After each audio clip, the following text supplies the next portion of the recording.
Welcome to the 101st episode of the Media Row podcast with me, Justin Miller, of course, sponsored by Kelly's Little Nipper and Stevens Automotive and Sales. I didn't get to say it in Monday's show because, to be honest, I didn't know it was our 100th episode. So I want to take the time right now and just give thank yous to a bunch of people. And there's going to be names I leave out because there's so many people I could sit here and thank. I could use the full 30 minutes on just saying thank you to people because there's been so many that have helped me to get to this point, and there's so many that continue to push me and continue to be there as mentors, as friends, as family members.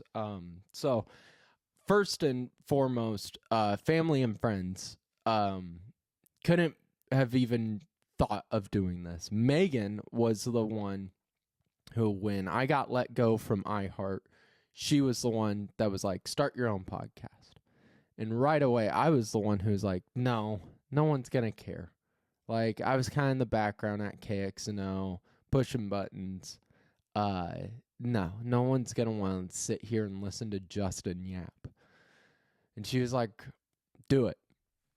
So she pushed me. And then my dad, who has always been, when I played basketball, he was always the guy that I could count on to really push me and motivate me. And in a way of like, he knows exactly what I need. Some days he'll be like, all right, can tell Justin kind of needs a kick in the ass. And then sometimes, like all of us, sometimes you just need someone to listen. And he was perfect. So he helped me get motivated and pursue this podcast, which, again, I still can't believe. And then just my mom has always been the rock there for me. Any questions I have, she's just always there. It's been amazing. Everyone, all my family and friends have been huge throughout this weird transition period with everything. So a huge thank you to them. I love all of them. And Megan, again, I couldn't think of anyone better to be with because, I got let go. I mean, I wasn't making a lot of money, but at least it was something, and that gets flooded away and doesn't put any kind of pressure on me, just is there as a true partner, and it's been amazing. So love and thanks to all my family and friends out there. And then next up, just all the great mentors I've had. Again, this is where I could spend like 45 minutes going through.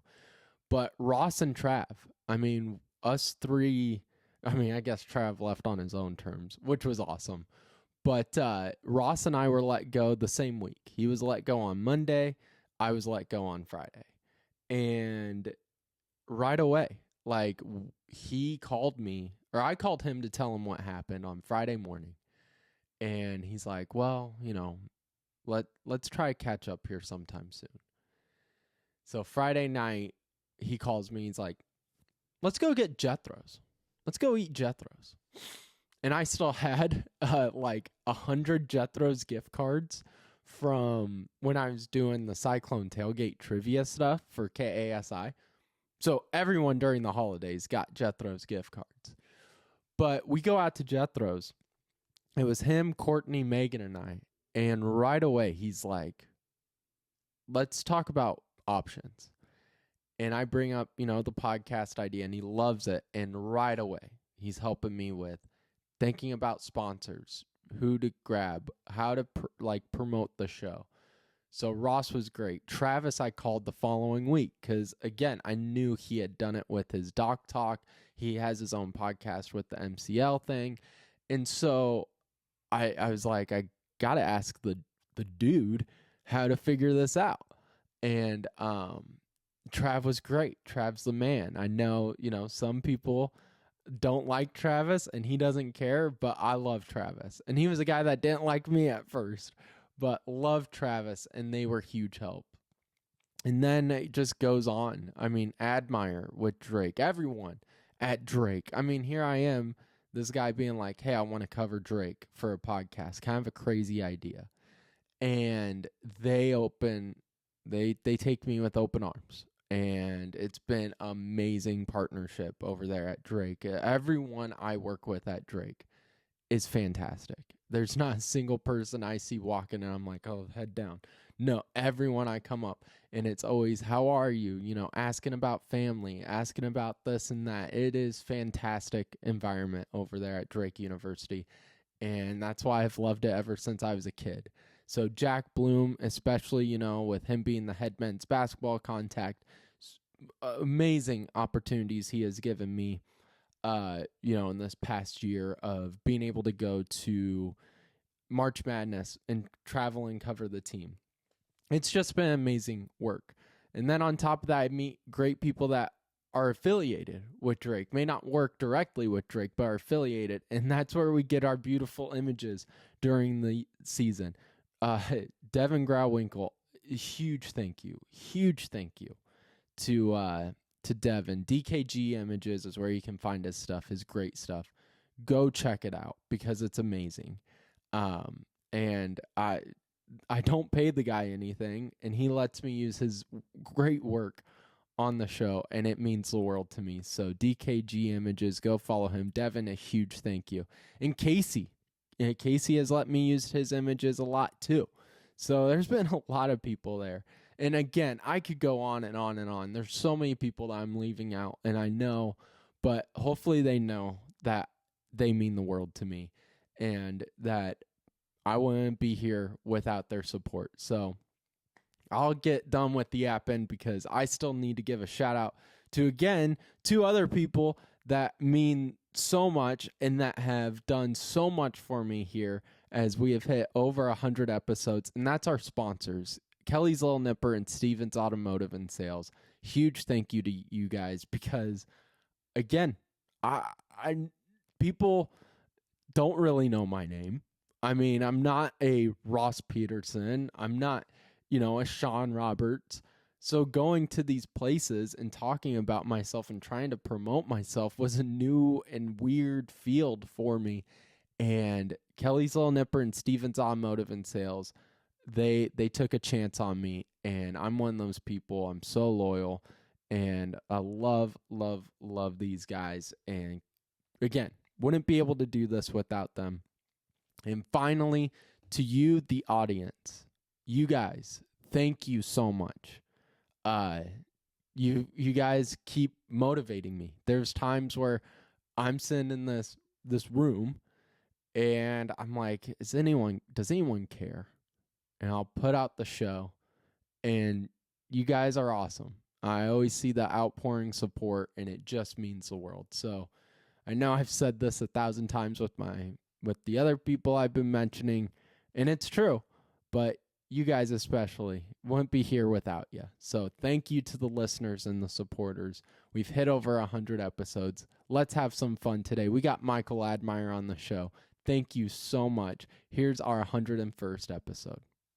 Kelly's Little Nipper, 1701 East Grand Avenue in Des Moines. Historic Kelly's Little Nipper. Go check them out and make sure to let them know that Media Rose sent you. Great food, great drink, and better atmosphere and better people over there at Kelly's Little Nipper. Trivia nights on Wednesdays. You got Grinders specials on Monday, and then you have great live and local music on the weekends. Anything you would want and more over at the historic Kelly's Little Nipper, 1701 East Grand Avenue in Des Moines. When you go there, make sure to let them know that Media Rose sent you. Michael, thank you so much for doing this for me. I know summer's always kind of your time to relax before football and basketball season takes up your time. So I appreciate you finding some time to spend it with us. Oh, Justin, you know I always have time for you. I appreciate you having me on. Yeah, it's sometimes really unique because we do get some time off. And, you know, usually taking a week here, you know, a Friday here and there. But when you're at work, like there's so much to get done. So the days when we're here, we got to be productive. There's stuff happening in the summertime. You know, the basketball team has already completed their summer workouts, which is wild. So that finished up on Friday.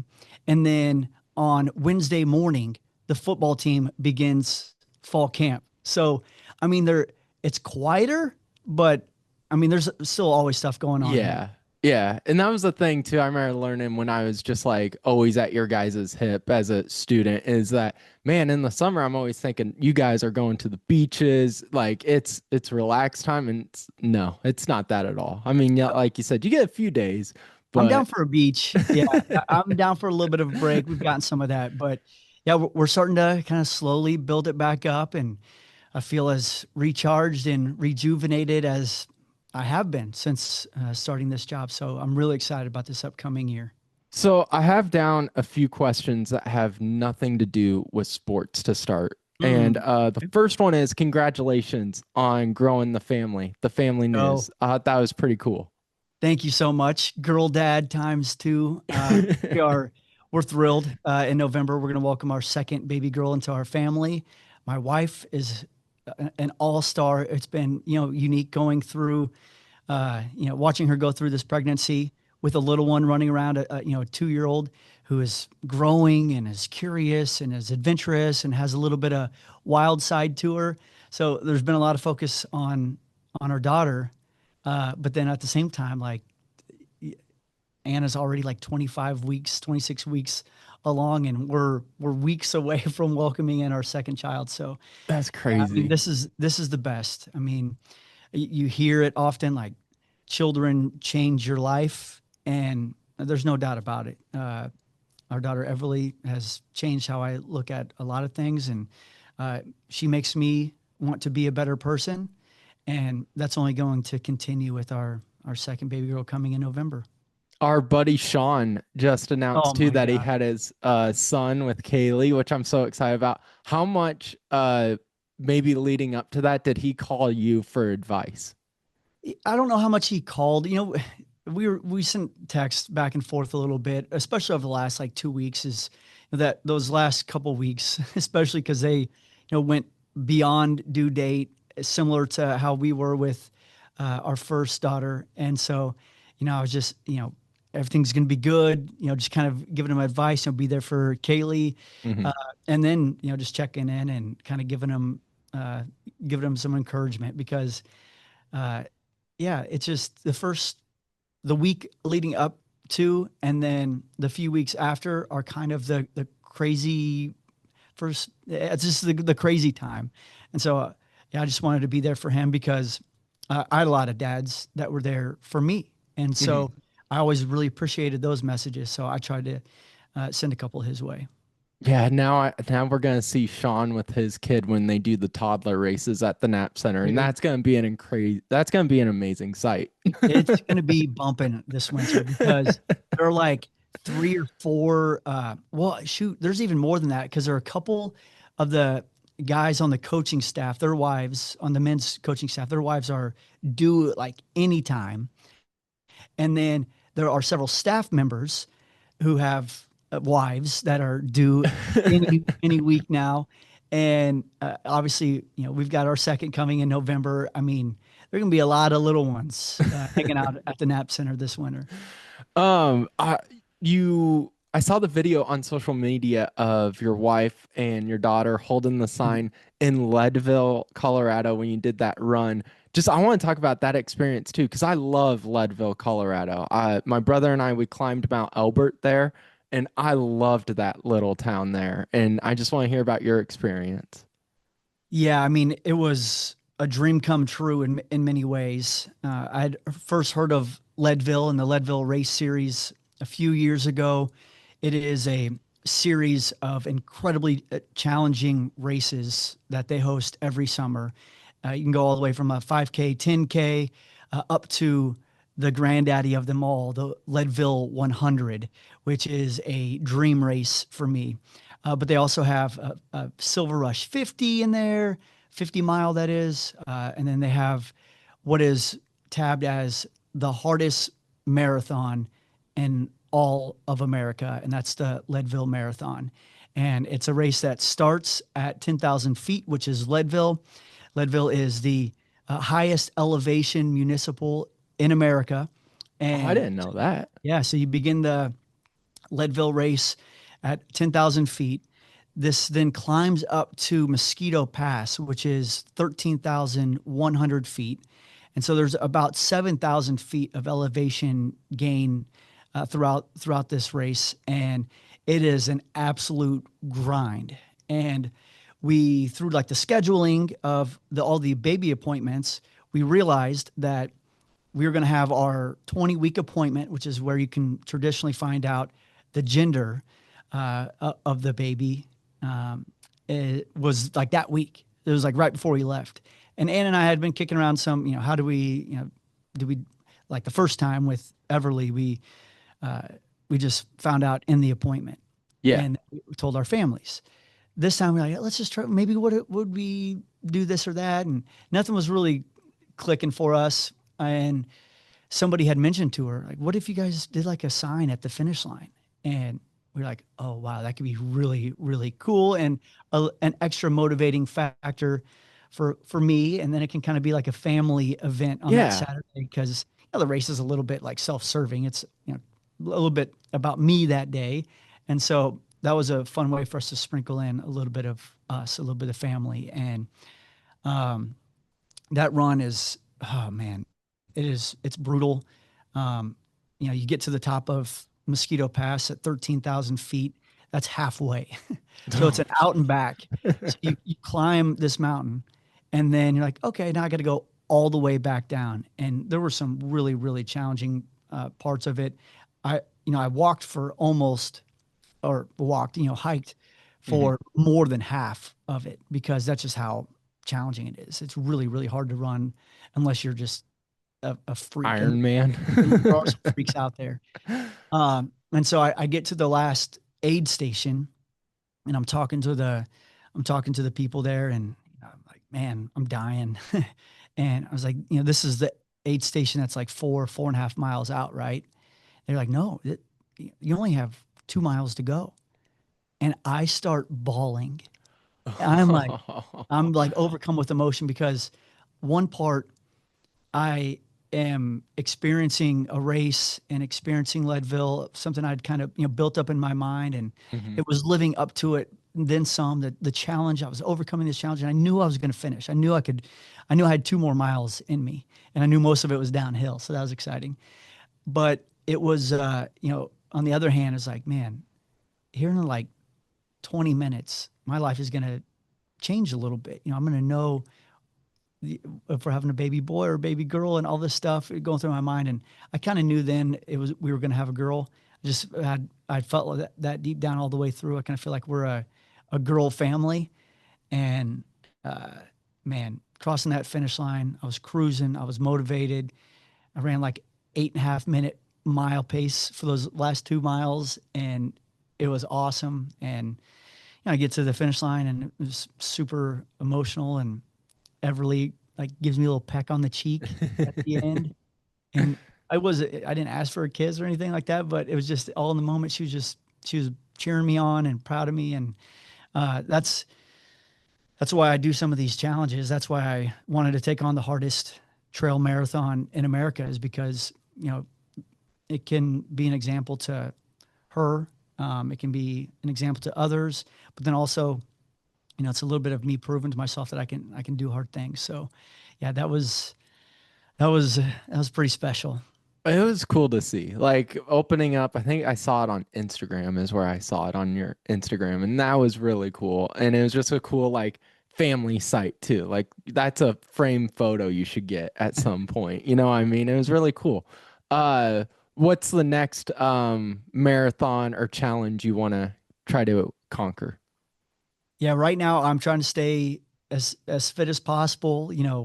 Continue on somewhat of a training program. It's not as intense as it was for the previous 6 months, but I've got the Leadville 100 in sights. Okay. I don't know if it's possible to do next summer. My goal is to do it by the time I'm 40. But yeah, we've got a lot going on. So I don't have anything on the schedule yet. But mainly because we're kind of shifting into a new season, with the baby girl coming in November. I want to make sure I'm fully present during that time. And, maybe that's what's up next, is a little bit of, family time and spending that time together this winter. And then we'll see. But I've always got things rolling through my mind. The last non like career Drake question for you is I know you're a big Hinterland Music Festival guy. Are you going this week at all? No, no, we have a wedding that we're going to this weekend, so that took that away from us. And then another thing is like we had a blast going to Hinterland for a few years, and that Mhm. was Ann and I going, and yeah, it was great. We went when Everly was like one, so a couple, not last summer, but the summer prior, we went, and it was a really good time. We went one day when Zach Bryan headlined. Um, but yeah, I don't know. I don't say we're never going back to Hinterland again because it is so cool. But Yeah. there's a lot of changes happening there, and I don't want to be like that guy. But it's not what it once was. It's still a really cool event, but we've got our eyes set on a couple other concerts coming up this fall, and kind of dialing back some of the concert stuff to make Yeah. space to be with our daughter and growing our family, and we're just kind of in a little bit different space Yeah. right now. Yeah, you're right about Hinterland though, because I had Sam Summers on the show last week talking He's about a it. ball. Okay, I need to check that out. It was really fun. I mean, it's basically 45 minutes just talking music, which He- was great because I mean, that's He's like a gem. my music. Like every year they have the Hinterland playlist on Spotify. That's like my workout playlist, or when I was in school, that'd be my homework playlist. And Uh, that's what I love about Hinterland is that my favorite artist and one of my favorite artists of all time we found through going to Hinterland. who was it? Paul Cawthon is his Oh name. yeah, yeah, He's a kind of outlaw Southern yeah. country, and he's fantastic. He's somebody that I still listen to this day. We're actually going to go see him in Kansas City in September. Anyway, um, but you are exposed to this music that I don't traditionally listen to. I'm more of a country Hmm. fan, but there's some of the Americana stuff Yeah. dips its toe in there a little bit. So I I love that about Hinterland is that, I've listened to a lot of artists I likely would have never listened to otherwise. So I do miss that aspect of it this year where I'm not like, all in on the Spotify playlist because you're right. The Spotify playlist is legit. Oh yeah. Oh, it's the best. It's probably one of the most listened to things. I wish they would do like your most listened to playlists when they do the Spotify rap because it has to be up there for me every year. Because I'm like wanting to learn new bands, but also they always have great bands. But no, I kind of figured, with a pregnant wife, you probably weren't going, but figured I'd ask. But Hey, she's still game to go and do stuff, but yeah, 3-day festival. Yeah, maybe not. that's just not where we're at right now. Yeah. I wanted to talk about your career a little bit Mhm. because you're doing a lot of stuff. I mean, you're not kidding about your mind's always going. You have, of course, Drake on your mind, but you started a new podcast too. And I kind of wanted to ask you about just where that started from and where people can find it and kind of what's the ceiling for this thing? What's your goals? That's a great question, and thank you for asking about Good and Game, which is a collection of conversations with people who are living with intention, but also armed with the courage to make a positive impact in our world. And that is kind of I love the dichotomy of people that are, want to do good, but then they're also, they're ready to take on a challenge and they're ready to be game when, courage is calling. And uh, I, there are a lot of podcasts out there where, we're hearing about these stories from people on the West Coast and, down in, Austin and Dallas that are doing great stuff and Atlanta and to the East Coast and all that stuff. But, I've listened to these. I'm like, man, there are people just like this right here in the heartland, people that are living with their heart, guided by their heart in the heartland.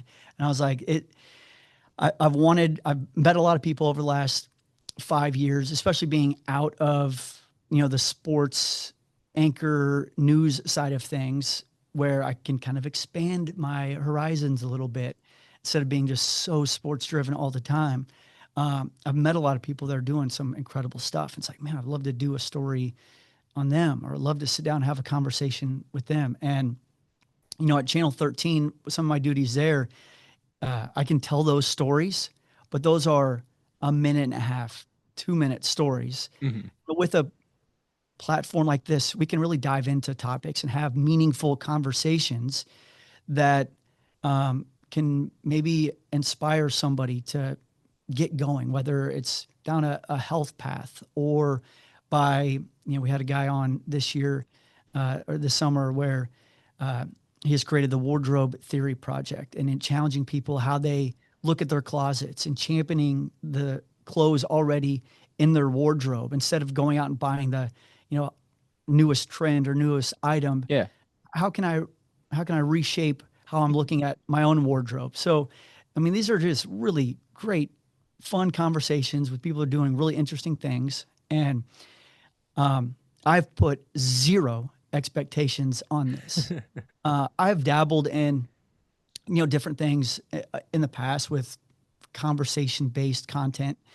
But with this, I am putting no expectations on it because that's maybe been the downfall of other projects that I've had. And so going into this, I've decided, all right, we're going to shine a light on people that are good in game. But at the same time, if I am the only person that listens to these conversations, or I'm the only person that has these conversations, and maybe I'm impacted and I'm changed a little bit by each one of them, then I see that as a successful conversation. I will put it out there and continue to share these conversations through the Good and Game Instagram, Spotify, YouTube, and Apple Podcasts. But for, you know, I'm kind of taking the approach of I'm going to do this. I'm going to do this a little bit for me at its core. And, you know, I consider myself a lifelong learner. I love learning about this and that and just trying to every day become a better person. And through these conversations, that's really helped with that. So, yeah, I hope that answered your question. No, what I've really enjoyed about it too is with where my life is right now, with the changes that happened last fall, is I've really respected people that bet on themselves. And that's kind of what I'm starting to notice a trend of in the people that you've talked to is like, yeah, maybe, you know, they didn't expect to be in the spot 5 years ago, but they bet on themselves and now they're the happiest they've been or they've been changed. And that's been really cool to see. But yeah, you've been all over the place. You mentioned you're back at WHO. That's been pretty cool to see too, because that's where I remember watching you. I remember seeing the like sound off commercials that you would do with Murph and Andy. So it's been cool to see you back there as well. Thank you. I love being back there, mainly because I just love the people at the station. I mean, being around Keith and Ed and Janae and Aaron and John and Andy, and the list goes on and on and on. People in production behind the scenes are assignment editors, just producers, everybody. I just really am so fond of that place and the people that work there. And so I appreciate the opportunity being back there. And the thing about the stuff at WHO and kind of what I'm doing at Good and Game, they kind of intertwine. So I can, you know, turn a conversation, you know, hour and a half long conversation into a short piece for WHO, which I'm doing, which is cool. But then I believe in journalism. I believe in stories and local television, and I want to keep being a part of that.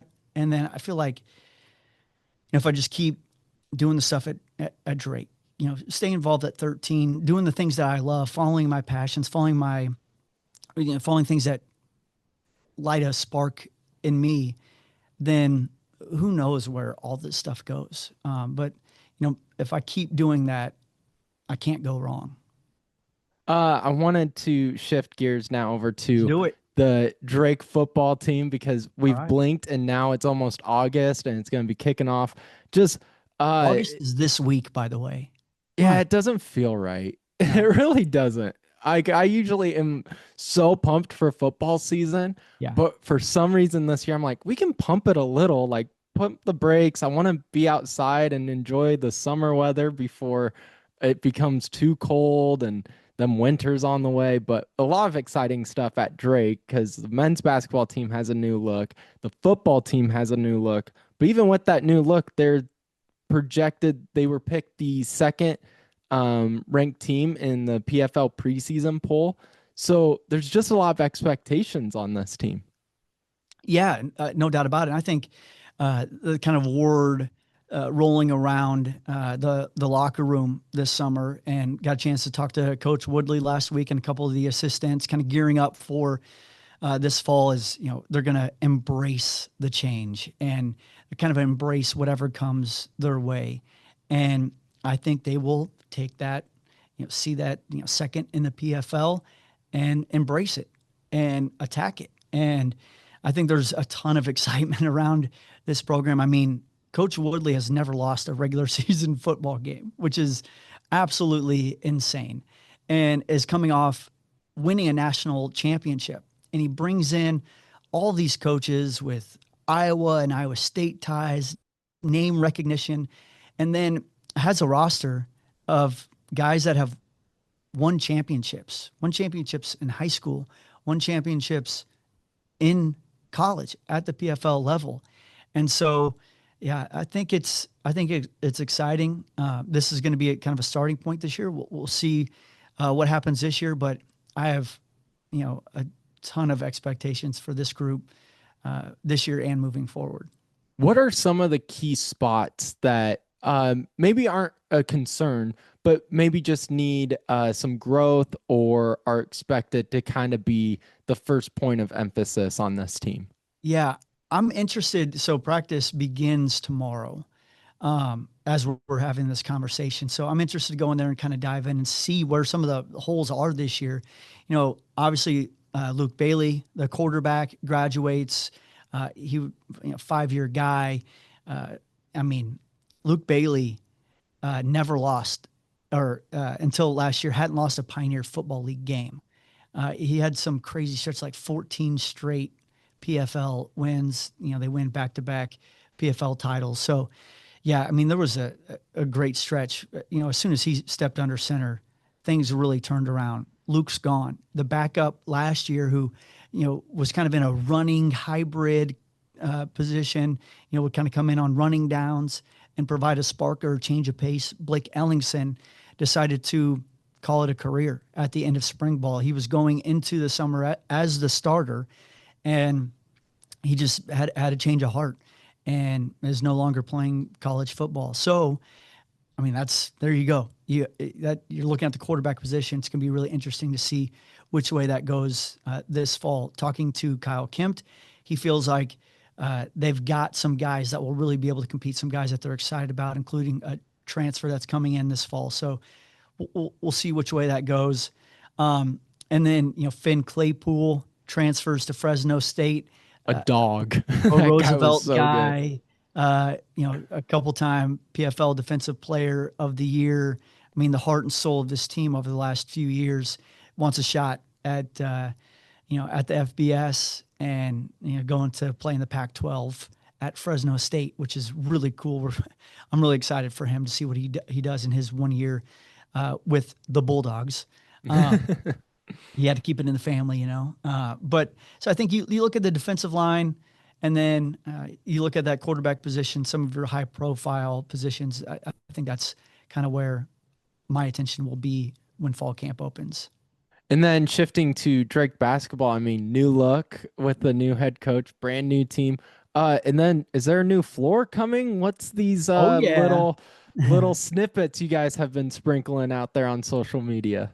Yeah. So yeah, just on that front, the floor is being redone right now.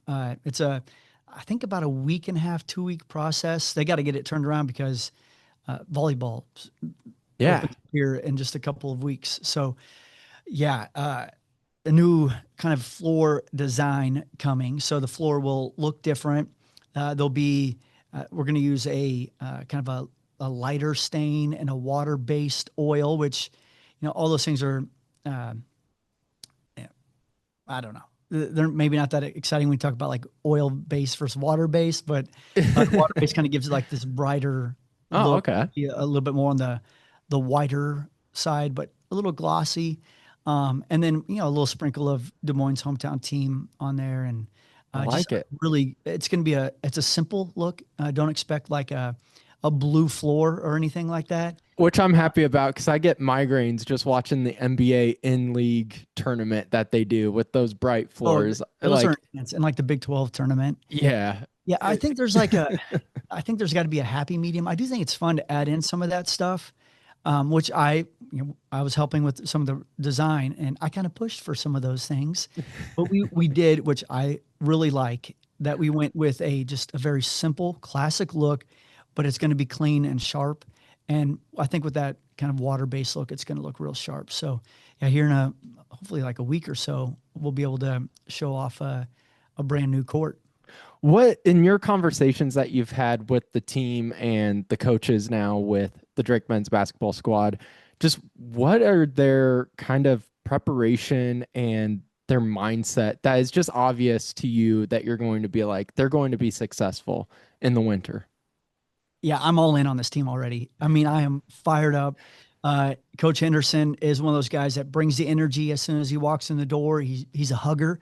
So when you meet Coach Hendo, like you might get a handshake, but it'll quickly go into a hug. I mean, his energy is so infectious, and then that infiltrates everybody that's around him. And what I've seen from this team is a team that has built a connection. We've got guys from all over. Last year, for example, 4 Northwest Missouri State transfers coming over with Coach Mack. So you kind of have that built in. The coaching staff had been with him in some capacity in the last 5 years. Guys that have played with him or played for him on that staff for Coach Mack. This group, it's only one South Dakota State player that's transferring. There are only 2 returners from Drake.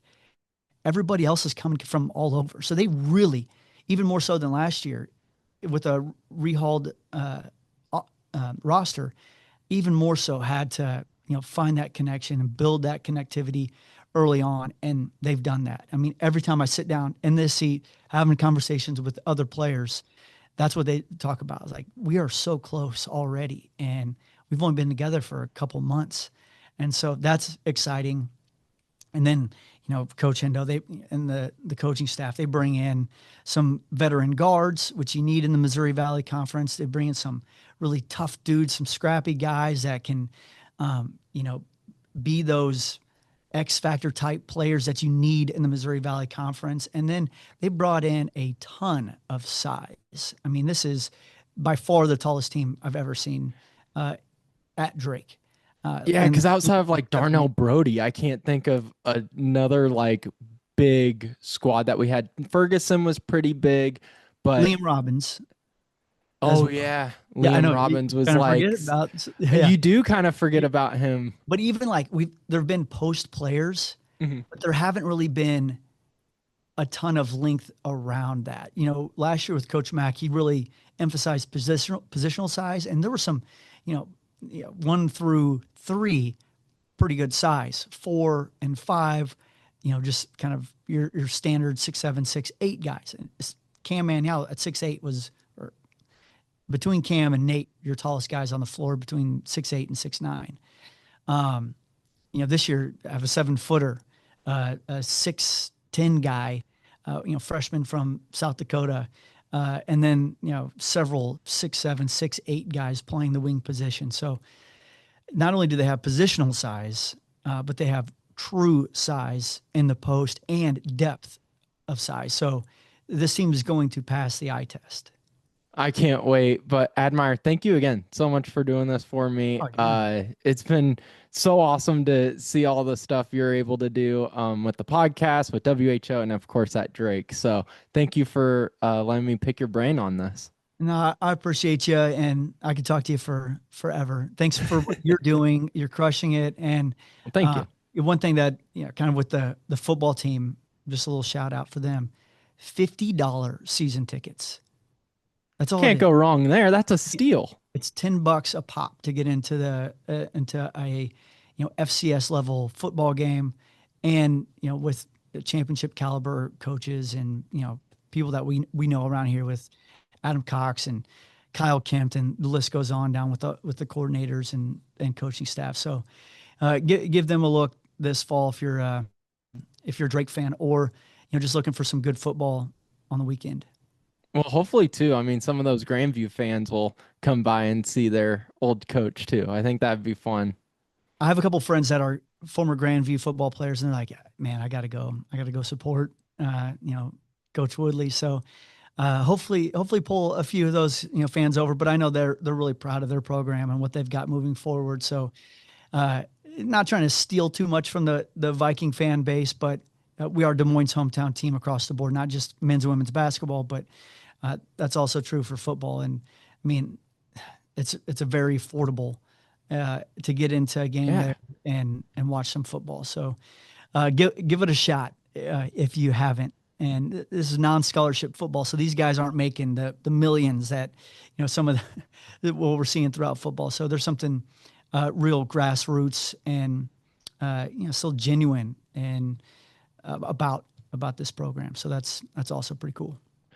So great having Michael Admire on the show. We will have him, of course, a bunch during the football and basketball season here as that's getting ready to kick off and get started. It's crazy how fast the summer is going. We're blinking and football is going to be here. Then we're going to blink again and basketball is going to be here. So huge thank you to Michael Admire. Before we wrap up today's show, need to give a shout out to Stevens Automotive and Sales, 35 years of family owned and operated here in the state. Go check them out at 5320 Northwest Beaver Drive in Johnston, Iowa. It's where I go for all of my car needs. It's where all of my friends and family go. Everyone needs to go to Stevens Automotive and Sales because they're loyal, they communicate effectively, and there's no BS over there at Stevens Automotive and Sales.